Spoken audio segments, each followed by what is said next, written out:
what we're trying to do here is in Pennsylvania, we'd like to get a pilot going for using SolarAPP for an app sort of running in parallel in operation with a conventional, so like a permitting process. So we want to see how that can work in Pennsylvania, and we're going to be that's our kind of our next goal that we're trying to achieve. So we just want to kind of let you know that and keep you abreast of how that goes. Go ahead, Seth. Okay, great. Thank you, Liz and Ron. I will go ahead and start sharing my screen. Can everyone see that okay? Not yet. Not yet. Not yet. Okay. How about now? Yes, now it's good. Yep, Okay. there we go, Seth. Okay, good. Thank you. Okay, cool. So hey, hello everyone. I am Seth, and as Liz said, I work with NREL on outreach, and I do a lot of onboarding assistance for jurisdictions that are interested in adopting SolarAPP. So thank you, Liz and Ron, for having us here to present, and thank you all for coming to talk to you about the SolarAPP Plus tool. And so SolarAPP Plus, it stands for Solar Automated Permitting Process. And for the next 15 minutes, I'll give the sort of high-level overview of the tool and its benefits. And then Emily will take about 20 minutes to do the technical walkthrough so you can see how the tool actually works. And then after those pieces, Mark will kind of walk through the code differences, and whatever remaining time will be for questions and answers, although I imagine there could be a lot of questions. So whatever questions you do have, just make sure to put them in the chat, and we'll record them and follow up with those as soon as we can. So it's exciting to have you all in attendance today to improve your processing for solar permits. And we know that some Pennsylvania jurisdictions are SolSmart designees already, mainly in the southeastern area. So we wanted to kind of point out that SolarAPP, or an automated permitting tool like it, can help cities get a designation for SolSmart. And if they're gold, or if they're silver or bronze, then you can actually get a gold rating and earn points to get a higher ranking for a SolSmart designation. So there's a lot of synergy between our platform and the SolSmart DOE program. I'd just like to point that out. And before I dive into the presentation, I just wanted to ask a couple of questions to everyone. And if you wouldn't mind typing your answers in the chat, we'd like to kind of get a feel of where jurisdictions are at. And so the first question is, what does your current permit process and fee collection system look like? So is it all offline? Do you do just in-person reviews, or do you do them over email? Or do you have an online permitting portal that you already use for processing permits? And if you do have some kind of online portal system, which vendor does your government use, if you don't mind sharing that with us? So Excella, eTrackIt, Tyler Intergov, one of those tools. If you use something similar, we'd love to know what you're using. And so that's the kind of the first question. And the second question is, roughly how many days on average does it take to issue a permit to the contractor once the contractor submits that permit? So we like to get a feel of the average timeline for permitting for your jurisdiction as well. And with those two questions, if you wouldn't mind typing those in, I'll go ahead and get started. So the National Renewable Energy Laboratory, or NREL, has collaborated with a team of experts shown in this slide here to develop an online permitting platform that will automate rooftop solar plan review and produce code compliant approvals instantly. We have worked with solar industry groups, code bodies like the ICC, the building safety community, environmental organizations, and of course, local governments as well to develop SolarAPP. The platform is free to adopt and can be considered a driver of economic development for jurisdictions. Data shows that solar market growth compounds once permitting moves to an all-in All right, thank you. and grows even more so once the process incorporates instant permit approval. As an example, once the city of San Jose took the step to automate their PV approvals, they experienced a 6-fold increase in the residential solar growth. So the resultant economic growth from automated permitting creates an infusion of local resources and generates a greater amount of government revenue for less effort. Additionally, SolarAPP is meant to make online automated permit processing more accessible Expanding no-touch processing can be very important for continuing inspections and installs during times like COVID, when remote operations become essential. We want to highlight that local governments and rooftop solar are allies in pursuing this set of shared values here. Each stands to mutually benefit in furthering public safety and environmental outcomes. Quality is also very important to us, as SolarAPP aims to improve the quality of installs and inspection records. Regarding economic development, during difficult economic periods, solar has still remained popular, meaning that solar can bring in revenue when other industries cannot. Rooftop solar has been growing for 10 years straight, and that trajectory is not expected to change in the foreseeable future. While rapid growth can be a good thing for the community, of course, the volume of solar permits can end up straining city resources. The capacity for a local government to respond to permitting volume will significantly impact their potential for economic growth at any given jurisdiction. Hence, there's an opportunity for us and local governments to work together in supporting your constituents' desire to go solar. As SolarAPP reviews rooftop solar installs at a faster pace than traditional processes, your permitting team won't face additional burden from the growth in solar permits. The platform helps jurisdictions adapt to new technologies and updated code years, and you can continue to collect the same fees to support the growing volume of non-standardized systems. For the goal of this meeting and this webinar, we want to determine if SolarAPP can help your teams manage the growth of solar, stay current with codes, and adopt new technologies with the staffs you currently have. We all want solar to succeed, but right now, US homeowners pay more and wait longer for their solar projects to be installed relative to other countries. This is due to the soft costs associated with conventional permitting in the US, soft costs referring to the hurdles and longer timelines compared to other countries. From the homeowner's perspective, permitting begins shortly after the sales, site review, and design phases, which is where they get the most attention. Industry invests thousands of dollars, most of which is directed towards expensive engineering work, on getting each customer to the design phase. But once your constituent's design is complete and the permit and interconnection applications are in, the customer is often left to wait. They may get distracted and move on to something else. And even once the install has been approved, the homeowner needs to find time in their calendar to take the next step. The process is highly uncertain for them, and unfortunately, up to 10% of potential solar adopters end up dropping out of the process for each week of delay to the installation. This is a trend we keep coming back to. Given conversations we've had with dozens of jurisdictions, we've noticed the trend that rooftop solar projects tend to have consistent designs. Residential rooftop PV projects with one module and one inverter are common, easy to approve, and often take no more than an hour to review. But because of the sheer volume of applications, they often sit in a queue before they can get reviewed. Because of the commonalities across designs, we estimate that SolarAPP can cover 70 to 80% of the permits submitted for solar and approve them without delay. However, it should be noted that SolarAPP is strict about what can be considered standardized. If a project does not meet SolarAPP eligibility, it will end up getting kicked out of our system, and it has to go through your traditional review process.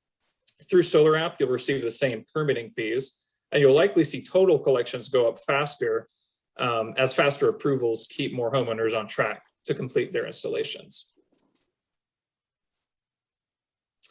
This slide starts to get into the details of what's all included in SolarAPP, and we summarize here what's compatible with SolarAPP at this time. Currently, SolarAPP is only focused on residential PV for single-family homes, and something that we're going to emphasize for this webinar, the tool is based on the 2017 NEC and the 2018 IBC and IRC. We know that Pennsylvania state codes are based on the 2014 NEC and 2015 I codes, but we want to emphasize that SolarAPP is a completely voluntary tool for jurisdictions to adopt, and cities or counties could use SolarAPP for installers to submit projects as an option to build towards the 2017 and 2018 codes, which could serve as an alternative compliance pathway to meet the currently established codes that you have on the books at the moment. And so we've worked with jurisdictions on previous code cycles in the past. So there are methods we can discuss to achieve code compliance for solar projects that are for those jurisdictions that are interested in adoption, and contractor attestation is one of those. And we might be able to have time to kind of talk about that a little more later in the webinar. And I also want to point out that in the case that Pennsylvania would eventually decide to update their code cycle and update the statewide code years, the local governments that have established SolarAPP would be well positioned to process permits, as they already have the tools to process compliant solar projects if they have adopted SolarAPP, which are based on the newer code cycles. And so, and again, Mark will talk about the differences in code years later in this webinar, and those issues will be made a little more clear. So on this slide, we also list some of the equipment limitations, such as the bus and service amp ratings and the structural load. We'll get into those a little more when Emily does the technical demo. Also displayed here on the slide are the features we're planning to include in SolarAPP. So the will soon be compatible with the 2020 NEC. And additionally, we're very excited that SolarAPP will soon be able to instantly approve applications for PV plus storage projects as well. And we're also in the process of incorporating system add-ons and main panel upgrades into our applications as well. SolarAPP will continuously be updated based on new codes, and we'll continue to add new technologies to our eligibility portfolio. And this future SolarAPP will be able to approve applications for EV chargers and other technologies. Now, this slide discusses what SolarAPP actually does. And so I have a high level overview of the process that contractors would follow here. And then we'll get into more of the details after this set of slides. So first, the installer inputs their project information and spends about 15 minutes moving through fire, structural, electrical, and workers' comp questions. There are about 50 questions total. Across the forms, our system is automating compliance checks that you or your staff would otherwise have to do yourself visually. And then this, as for moving on to the second step, SolarAPP then runs those compliance checks. And because the tool checks projects against fire, structural, and electrical codes, it would satisfy the requirements of a building and an electrical permit. If the installer inputs anything non-compliant, the system would give them live feedback guiding them towards a compliant answer. And because it's automated, it can very quickly catch code issues, typos, errors, and it's designed to be very responsive. So it'll instantly return corrections and provide guidance for getting a correct answer in an input field. This eases the process that would otherwise require probably a pretty lengthy back and forth between the installer and your permitting office. Because of this, SolarAPP can help limit the amount of questions jurisdiction gets on basic applications, especially from newer installers. And this will allow your permit technicians to focus their efforts on complicated permits rather than typical solar systems. And then moving on to the third step, if the contractor completes a compliant application, they will pay the SolarAPP administrative fee and your permitting fee. Once the payment is complete, the permit is instantly issued with the inspection checklist and other content for your inspection team to verify in the field. Again, this is all through a no-touch process and allows for 24/7 instant permitting.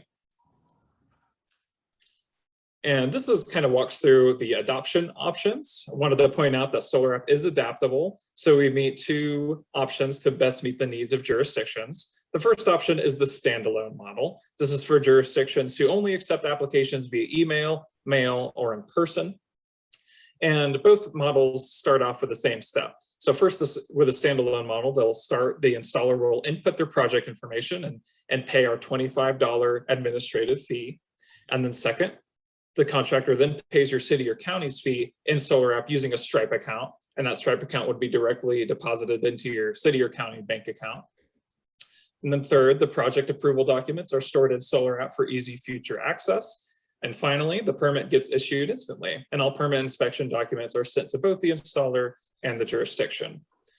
And that is the standalone model, and the integration model is for jurisdictions already using some type of online permitting portal such as Excella or eTrackIt. And it also starts off with the same first step. The installer would input their project and pay our $25 administrative fee. And then the second, the approval documents for the project, they're then uploaded to your government software system. And then third, the installer would now be directed back to your system where they can pay your city or county permitting fees. And then finally, your system would then instantly issue the permit. So just a basic overview of the standalone versus the integrated model. And if you're interested in moving forward for the adoption, this is what the process would look like for adoption. It's a 4-step process. First, we need to select the right model of SolarAPP for your jurisdiction. So either the integration or standalone version reviewed on the last slide. Then second would be to input the local settings. And this includes aspects such as permitting context, wind speed, snow load, temperature variables, and a few other pieces. Our team can work with you and help you manage this step of configuring local settings. The third would be to set up an instant workflow. If you're moving forward with a standalone model, this step would include setting up permit payments in SolarAPP through Stripe. If you're moving forward with the integration model, then you need to set up an instant workflow in your currently established government software. And then finally, the launch. And this would involve inviting 1 to 3 installers to use SolarAPP for permitting to start and run a pilot if needed. And then finally, after the pilot, we'd open up SolarAPP to all installers in your area. So that is the basic rundown of SolarAPP. And now I will turn it over to Emily, and she can give the technical walkthrough of what the tool actually looks like. So I'll stop sharing my screen and hand it over. Wonderful. Thank you, Seth. Let me go ahead and share my screen with all of you here. All right. And Seth, can you let me know if you can see my screen? Yeah, it looks good on my end. Okay, wonderful. All right, so it's great to be here with all of you today. And thank you, Liz, for the introduction at the beginning. As a refresher for you all, my name is Emily Fekete. I am a market and policy analyst at the National Renewable Energy Lab. I do quite a bit of research around permitting, inspection, and interconnection. And I also have the privilege of helping with the outreach for the SolarAPP Plus. So what I'm going to share with you all today, as previously mentioned, is a walkthrough of what our tool looks like and essentially what an installer would do if they were inputting a project into SolarAPP Plus. So here you can see on my screen, right now I'm on the SolarAPP Plus homepage, and you can see my name in the upper right-hand corner. That's because I'm already logged in right now as an installer. So as an installer, when I'm ready to input a new project, I can select the drop-down menu and select My Projects.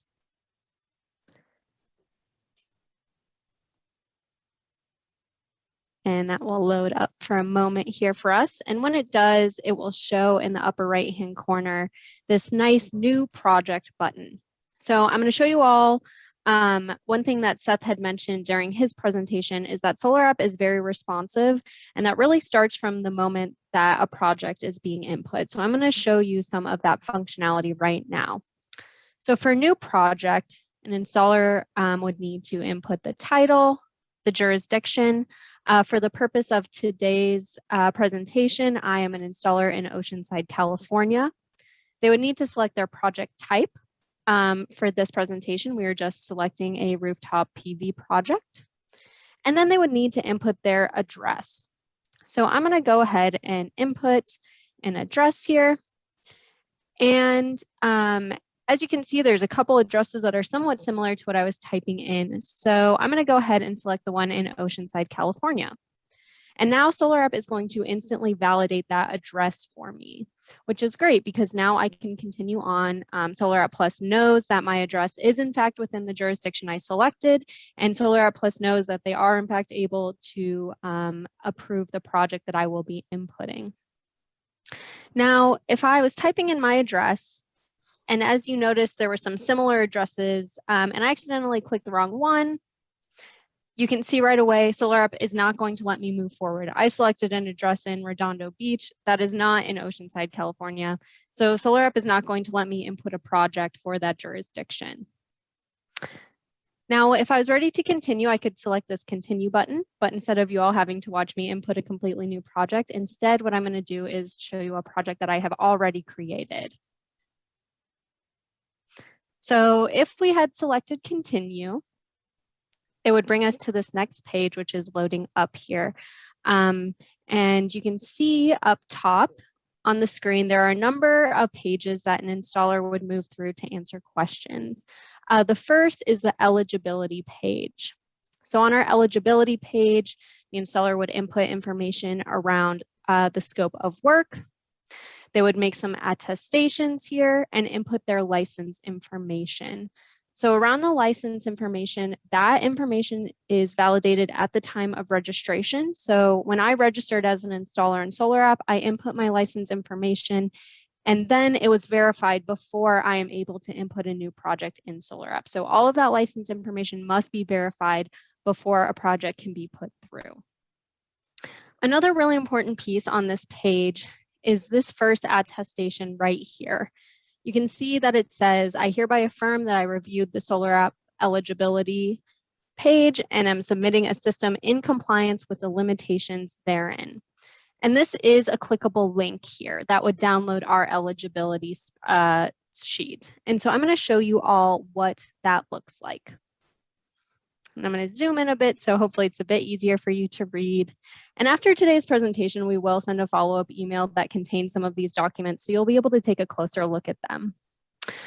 But this sheet is something that the installer would need to familiarize themselves with, especially the first time using SolarAPP, until they really understood what was in it. And after that, they could move through SolarAPP Plus with a little more ease. They wouldn't have to come back and look at this every single time because they would already be familiar with it.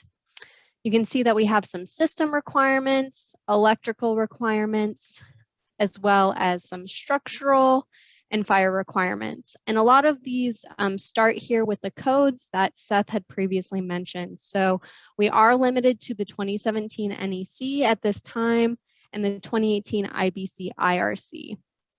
We also often get a lot of questions at what the size limitation of SolarAPP Plus is. And right now we don't have a kilowatt limitation for projects that can go through SolarAPP Plus. The limiting factors really come from the fact that it does need to be a residential rooftop PV system. And around size, you can see these three lines here are looking at amps of service disconnect, and amps of bus bars. So those are really the limiting size factors. We don't have a specific kilowatt limitation. And as I mentioned, we will send these documents out, so you are going to be welcome to take a more thorough look at these and send us any questions you have regarding this document.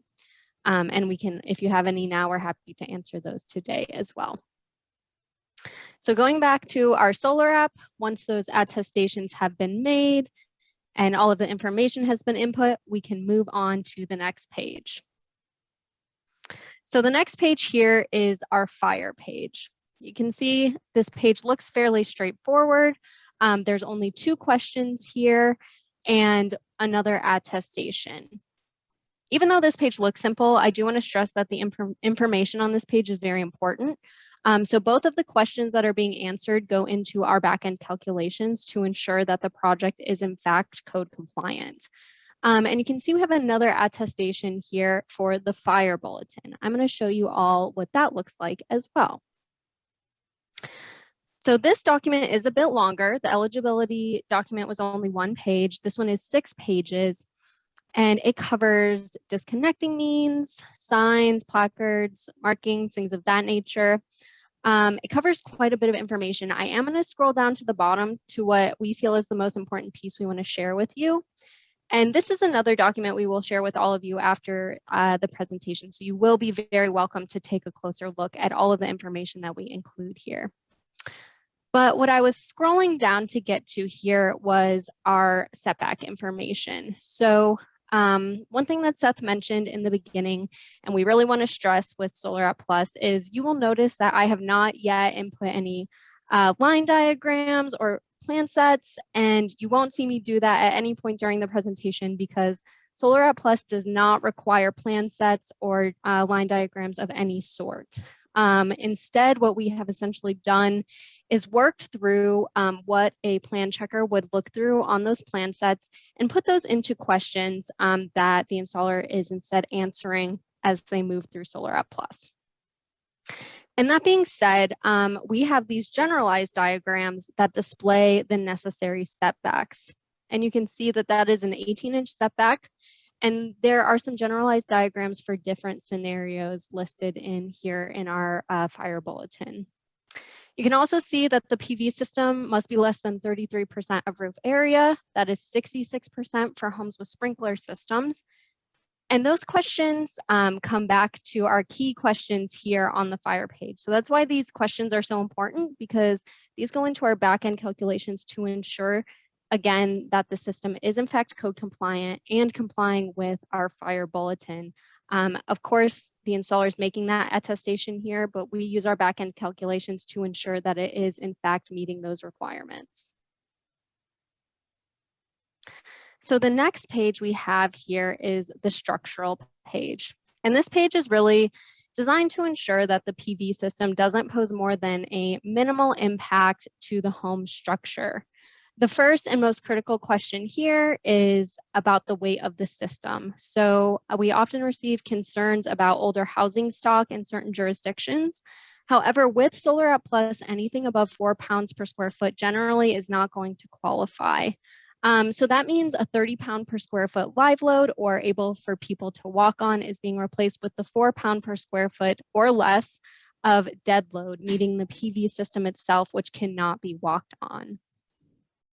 As I scroll down, you'll see that we also have some questions about flush mount systems, which must be less than 10 inches, tilt-up systems, which has a limitation of 24 inches from the surface. And as I get to the bottom here, you will see that we also have some questions about snow load and wind variables. So these are going to be customizable to your jurisdiction if you choose to move forward with SolarAPP Plus. So we will be able to put in specifics around the snow load, wind speed, and on the next page, your temperature variables as well. So I'm going to go ahead and move us on to the electrical page. So a lot of the electrical equipment entries on this page can actually be selected from drop-down boxes, and those are going to be all of these with a little magnifying glass on them. And that list of options is drawn from the CEC database, and that is a database from the California Electric Commission, which has a populated list that is used nationally by utilities and jurisdictions for interconnection and permitting processes and is very well trusted.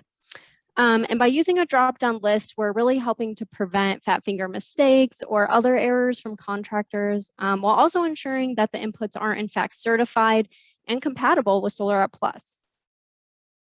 So as I scroll down here, you can see that contractors must input information about their inverters. We also have questions here related to the modules, the racking and flashing. And I'm going to keep scrolling us down here because there are a lot of questions on this page. We also have questions that are related to rapid shutdown and more. So as I get to the site conditions piece, this is another one of those customizable pieces to your jurisdiction's climate. And so we can update this record low and average high temperature based on your specific climate. I also would like to highlight some of the reactiveness of SolarAPP Plus that Seth had mentioned. And so I'm going to scroll us down to the bottom here. And we have different types of responsiveness within SolarAPP Plus. So for number ranges, if for the main bus amp, for example, here that I've selected, if I accidentally type in 1,000, you can see right away SolarAPP Plus is giving me this red exclamation point, and it's telling me that my value is too high, and it's also telling me what is a valid range. So if I type this in on purpose, I would know, my system is not the appropriate size to go through SolarAPP Plus. I would need to leave the system and use your traditional review process. But if I type that in on accident, which I just did now, SolarAPP Plus is telling me right away, and it's giving me the valid range. So I know how to correct that. And SolarAPP Plus is also responsive in other ways. So I'm going to show you. So right now, all of my inputs are compliant on their own individually, but I'm going to show you what it looks like if my system as a whole is not compliant. So under this point of interconnection method, I'm actually going to select the 100% rule. And you can see there's no red exclamation point. I'm receiving no errors at this time. And again, that is because each input individually is code compliant. And now we're going to move forward to submit the project and see if my project as a whole is compliant. There is one last page of questions that we will need to answer, and these are related to workers' comp information.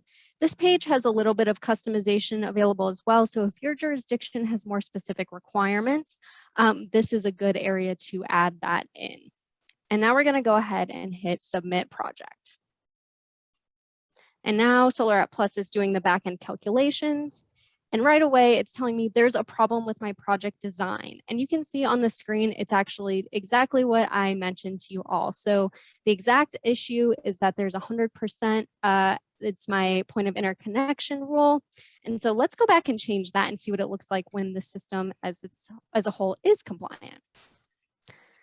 And one thing I like to point out as well is all of this that SolarAPP has just caught for us that now we're able to correct and put through a compliant system. This would otherwise require some back and forth between the installer and your office. So the installer might submit the application, your permit tech would have to review all of this, catch those errors, send it back to the installer who would have to resubmit. And it adds a lot of time to the process and unnecessary work for your staff when they could be focused on more complex projects that really need their time and attention. So now you all can see that my project is in fact compliant, which is great. We are getting a preview of our approval documents here. Our approval documents include an inspection checklist. And this again is coming from the fact that we do not require plan sets or line diagrams. So instead what we have done is essentially taken what an inspector would look at in the field on one of those plan sets and written that into a list of questions that instead they can just move down this checklist. And I'm actually going to pull up a larger version so you all can see what that actually looks like. And you can see this document is actually 17 pages. I don't want that to scare you all. The inspection checklist itself is quite concise. It's only a few pages. The rest of and I'm going to scroll down a bit here as I'm talking. The rest of the document, so we have 3 pages of inspection checklist. The rest of the document is what we call the long form. So if an inspector is looking at this and they're wondering, why is this the input? Why is this the question? Something of that nature. They need more background information. They can actually scroll down and they can see every single input that the installer had input into SolarAPP Plus. So we don't expect that inspectors would need this every time. However, the information is there for them if they need it. So if they need clarification or more understanding on something within the checklist, they can go directly to see what that input was by the installer. And there's one other piece I'd like to highlight on our document here. So I'm going to scroll us back up. And the piece I'd like to show you, it's quite light down here, but you can see that there's actually a scannable code here. And the reason for that is because an installer can actually make up to, I believe, 3 edits in SolarAPP Plus after paying that $25 administrative fee. They can make up to 3 edits of the document for free. And that can be done up to the point of inspection. So if between the time that an inspector has printed out their documents and made it out to the site, an installer has decided to make a few changes to their permit, the inspector on site can just scan this barcode and get the most up-to-date documentation. So there's no issue if updates or changes were made. They will always have access to the most up-to-date inspection checklist. So this is all I have for you all today. I'm going to go ahead and stop sharing so I can now pass it over to Mark, who's going to talk to you a bit more about the codes related to SolarAPP. If I may, Ron here. Yeah, just want please. to interject a couple of things because of the Pennsylvania focus here. I had two points. One, at the earlier part of what Emily was showing, it had electrician's license, both state and local or municipality. Of course, we know that in Pennsylvania, we don't have a statewide electrician's license, but that's the kind of thing that can be probably modified for the purposes of in Pennsylvania to be local, and maybe there'll be other things that could verify, who has the, the authority to work on this. The other thing I want to mention is that even though we are at NEC 2014, a lot of the solar installers are already installing at NEC 2017. They're doing work in New Jersey and Maryland, other places. So they're very up to speed with knowing what it takes to install at that level. Just want to mention that. Great, thank you, Ron. Yeah, those are definitely important points. Thanks, All Emily. right, That was great. great. Well, any other questions before I get started over here? Can y'all see my screen? It's loaded. Yes, thank you. Awesome. All right, yeah, let's talk about the residential code 2015 to 2018 edition. As a quick preface, I could see that technology definitely over the last 5 or 6 years has been moving much faster than code can keep up with and the language can allow. There have been significant improvements from the 2015 to the 2018 cycle, and even from the 2018 to the 2021 cycle. So I'm going to be talking about the 2018 cycle right now. I kind of feel like I'm talking in the past because I've been dealing with the 2021 editions for the last several years. And I'm already preparing in some places like we talked about, New Jersey, New York, Massachusetts, where we're already kind of enforcing those 2021 rules. But let's get on some nuts and bolts and see what the differences are for these two cycles. So starting off with listings, in your 2015 current International Residential Code, the only listing requirements we have specifically called out are modules to UL 1703. Other parts of the code require a listing, but there's no specific call outs for those listing standards. In the 2018 version, we get a little bit more specific. Modules now listed to UL 1703, and starting in January of 2019, we are now also requiring UL 61730-1 and -2. These are the updated module standards you'll see moving forward. 1703 is still valid, but you will start to see fewer and fewer modules listed to that standard as it starts to age out and be archived. You will also see inverters listed to 1741. This will be specific for utility interactive, and the code now requires that if you are connected to the grid, that your system be utility interactive. When we move on to the structural considerations, in the 2015 code and earlier, only roof load was considered. So we were only looking at the interaction of the modules and racking system in combination with the structure. There was really little consideration for wind loading. In 2018 International Building Code, now we have the provisions of ASC 716 that have been involved. That requires a 1-foot setback around the roof and consideration of wind loading on the penetrations in different wind zones. So a lot more consideration is being given toward the wind loading for PV systems roof mounted in this code. A big one is fire classification. Previous to 2015, the IRC didn't address fire classification. So what we're talking about is homes that are built with a certain fire classification based on their roof material. So like I'm from California, we have a wildfire area. There's already a structural classification for our homes to have a Class A fire rated roof.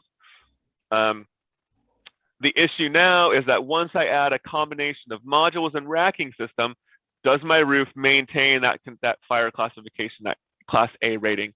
And this has to do with the distance of the modules from the roof, how much space is left between the modules and the surface of the roof, and how that fire propagates. Like, is there area for ventilation and heat to escape through the modules, and for that fire not to propagate or accelerate to the roof surface?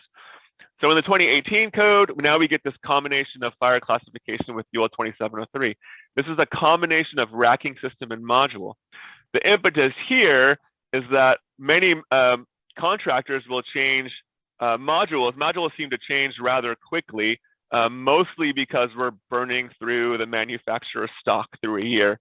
If you can think about it, like Sunrun as one of the largest residential installers, we actually buy out as much stock from our manufacturers as possible. We probably burn through all of that stock in 3 quarters, and usually the last quarter of the year, we're scrambling to find other manufacturers that can support our supply. That's critical because whatever module we select must be tested with the racking system that we're installing, must have a certification from a nationally recognized testing laboratory that fire classification is maintained. So SolarAPP is actually working in the background. At the moment, we're actually having contractors upload their proof of this listing. In the future, we hope to create something that's never been created before, a database from nationally recognized testing laboratories that aggregates all this information and keeps us up to real time to make sure we're considering these combinations in real time. Very important for our industry. Another portion we're talking about in the 2018 code is roof penetrations. There was no consideration in 2015 for flashing. Now flashing is in accordance with Chapter 9, which is how you waterproof roof penetrations. So this is another thing we're looking at. We actually have attestations within SolarAPP that a contractor must install flashing in accordance with the code and follow manufacturer's instructions.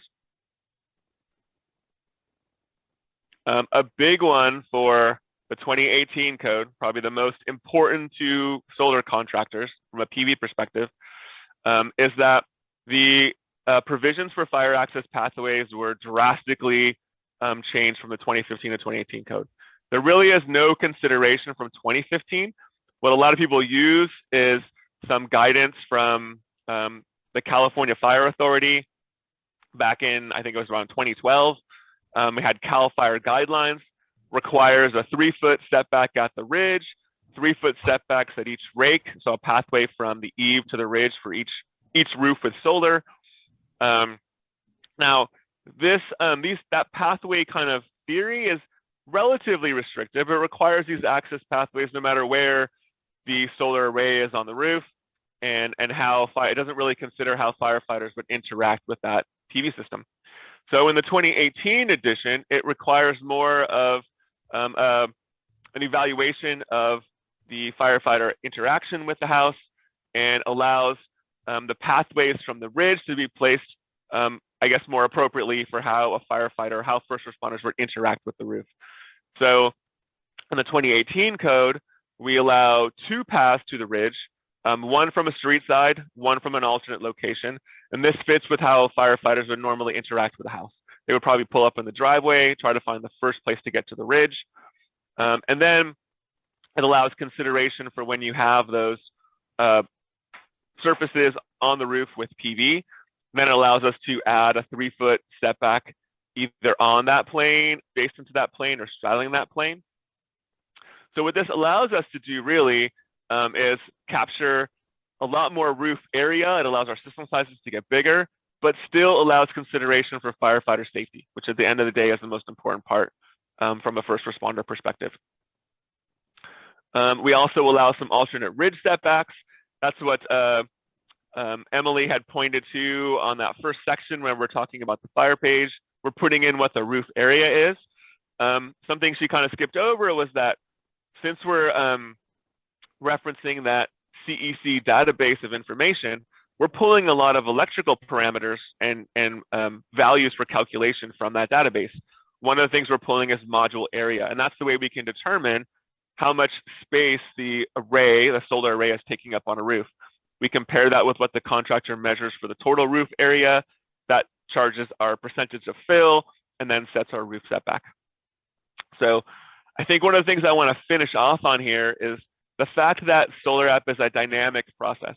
And I've dealt with lots of other expedited permitting processes across the country. You have one in California. There's a national simplified solar permitting process from SolSmart. You have a couple of jurisdictions that have passed instantaneous permitting processes with no other tools. And we find each of these has, it does something to advance the industry, but it has some type of limitation. From these paper forms, they're relatively static. So the types of projects we can put through them are very limited. Since SolarAPP is a dynamic process in the software, we can vary the questions specific to the specific installation.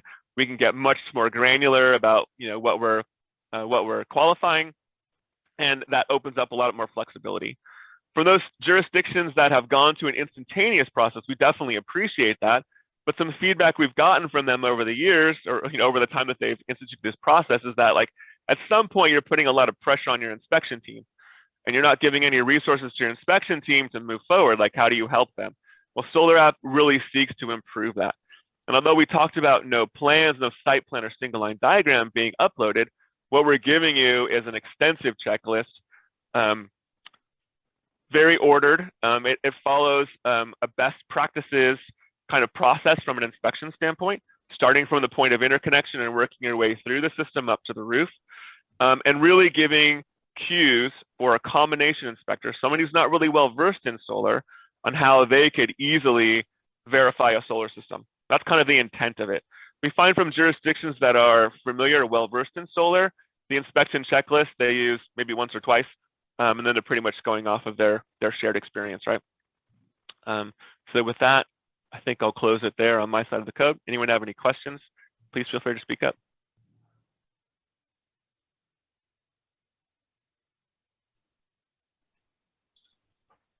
Thanks so much, Mark. That was really great. And all of you, I feel like it was very thorough overview and kind of a detail of the system.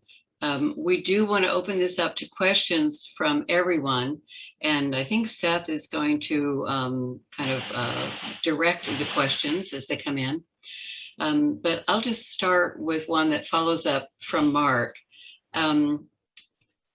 Mark, is it fair to say that if a system meets the SolarAPP requirements for on code, that it will also meet the 2015 code? That there is, in other words, the 2018 exceeds 2015 in every case. Is that a fair statement?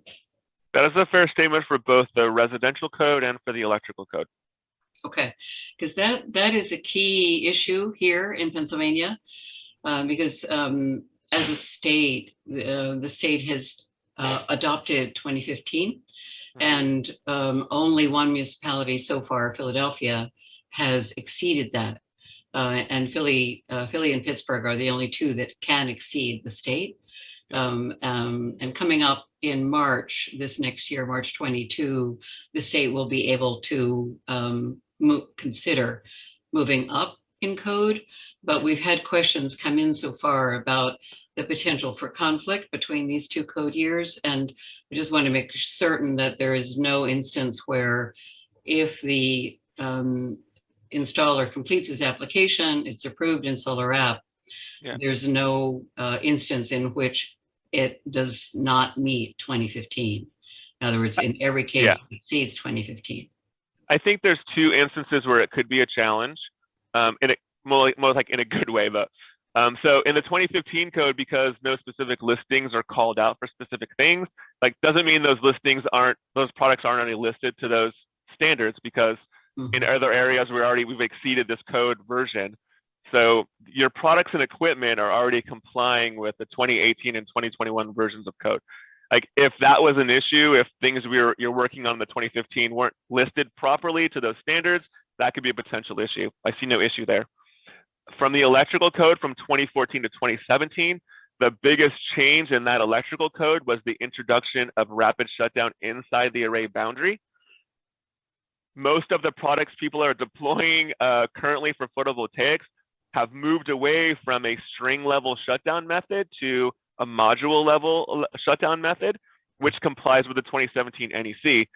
That 2014 was kind of an interim step, and the products that were used to comply with that were rather difficult to install in the field from a string level. So it's actually, we're finding easier to comply at a module level than at a string level. And that's the reason why I think when you're moving in the electrical code, you'll have an easier time complying with 2017 requirements. Yeah, that was great. That was a good explanation. Thank you. So if you would like to ask a question, please just unmute yourself and ask your question.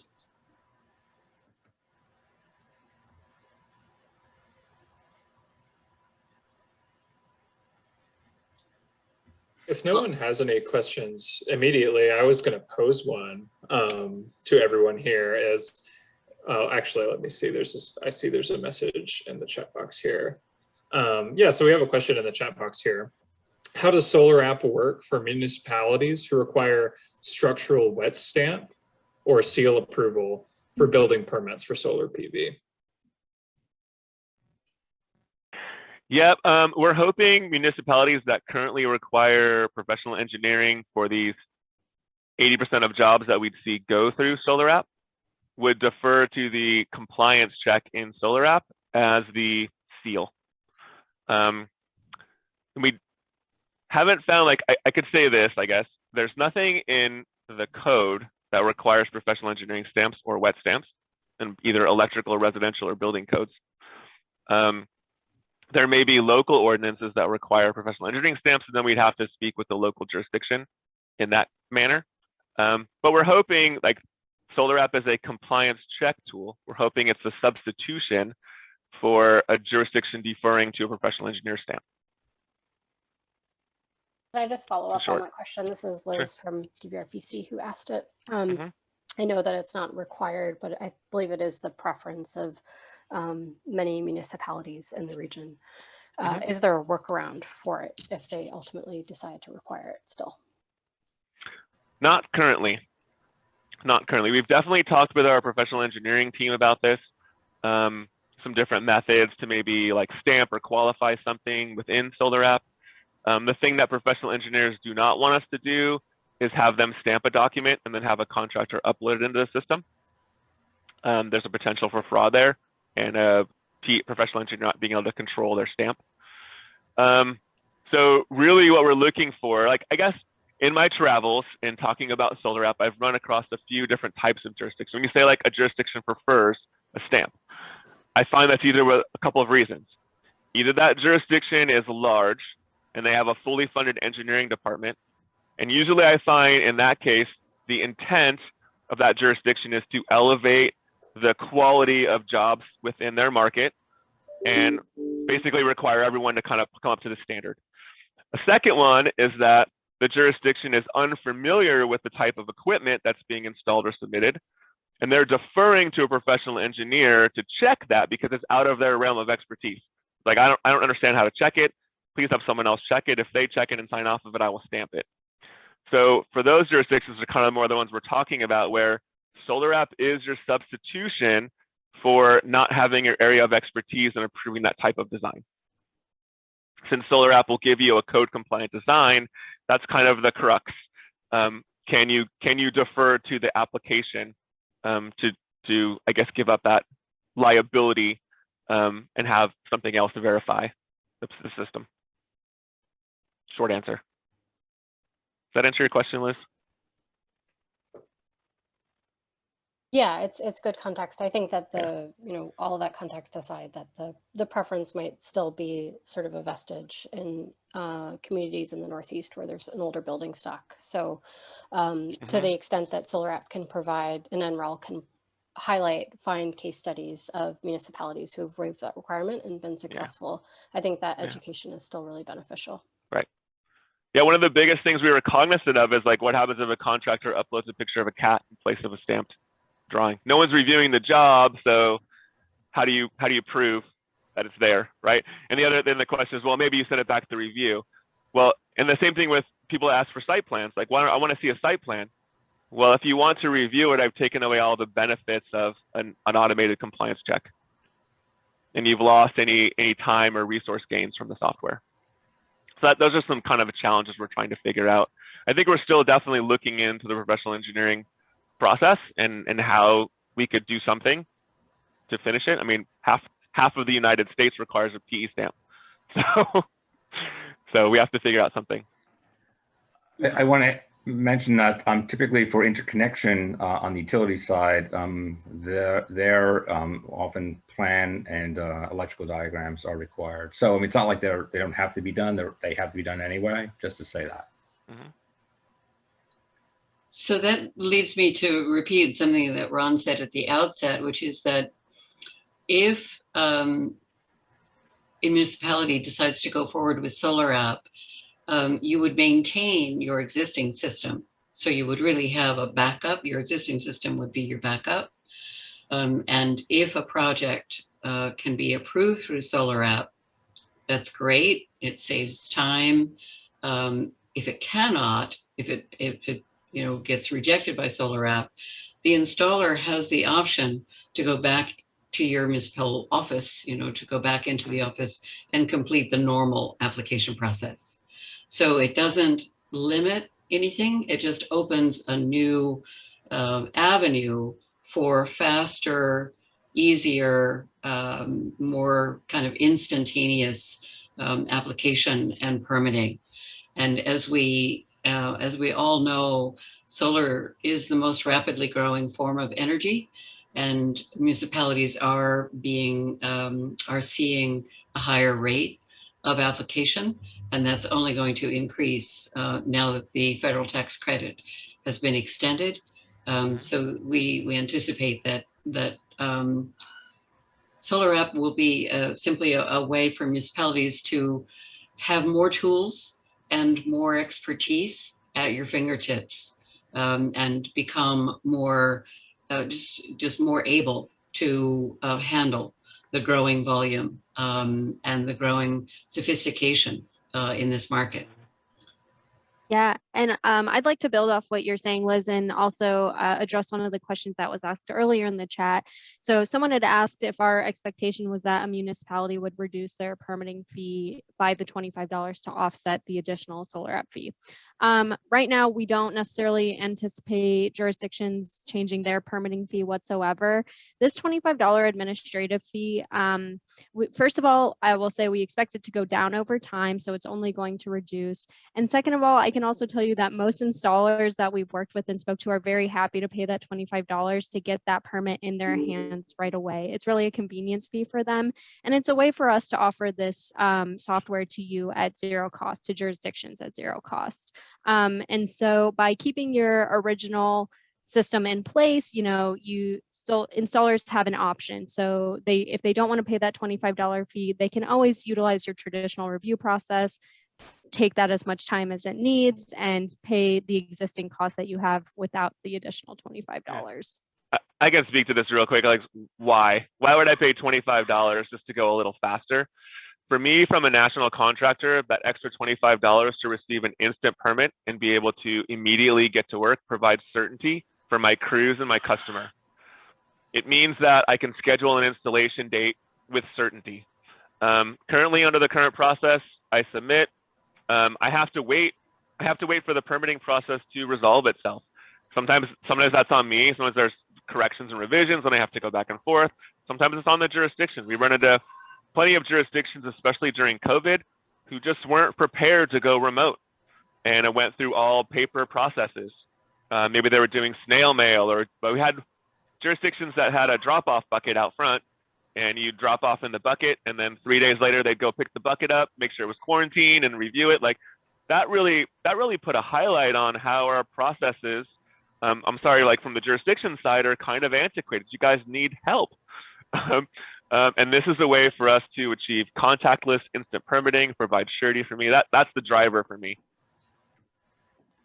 I just want to also add that DEP is really encouraging a lot more online application processing across the board. So this is a great opportunity to dip your toe in the water and hey, let's see how this online permitting processing works, and then think expanding that out for all of your permitting application processing going forward. So Seth, if people are interested, should they follow up with you directly? What is the right, or maybe we should put in the chat the right email? Yeah, I put the chat, the email in the chat already. It's team@solar-app.org. And I'm the one who manages most of the traffic into that. So yeah, that is a good way to directly contact us about any questions you might have. Yeah, there was a good question in the chat actually about the cost of SolarAPP to the municipality. It is free to the municipality, except for the time it takes to implement and integrate into your system. Right. The only thing that it'll take you is time. So there is no fee. And there's no initial, just to clarify, there's no initial fee, and there's also no ongoing fee. So the availability of the software is made available to municipalities for free. But the $25 fee is paid by the installer, and that goes directly to NREL, and that helps offset their costs for building and maintaining the system. And as Emily said, that'll go down over time. And one last piece on that, the long-term host of SolarAPP Plus is actually UL. So it will not always be NREL. In the future, UL will be managing the tool, just so you all are aware of that as well. And they will be managing future code updates too. So we're already working on 2021 IRC, IBC, IFC, and we'll be starting 2020 NEC, and then that'll keep us, moving into the next editions as well. That's great. So just before we all leave, I just want to make it one final statement. We will be sending the recording and the additional materials that Seth mentioned. And I'd love, to be able to send Seth's slides, and Mark, your slides as well would be really helpful, so that you will all have all the detailed information to look at your own convenience. And I want to thank everyone, and I neglected to thank Liz Campitello at the outset. The Delaware Valley Regional Planning Commission started us off by contacting a number of you directly. So I wanted to really thank Liz for helping us with the outreach, and also Jim Price from Sustainable Pittsburgh, and Heidi Kunka from the DEP, all of you helping with the outreach. So thanks so much for attending. I learned a tremendous amount, and I hope you did too. And we hope we'll go SolarAPP. So thanks, everybody. Great, thank you all. Yeah, thank you for hosting us, and thank you, everyone. Thank you very much. Thanks. Appreciate it.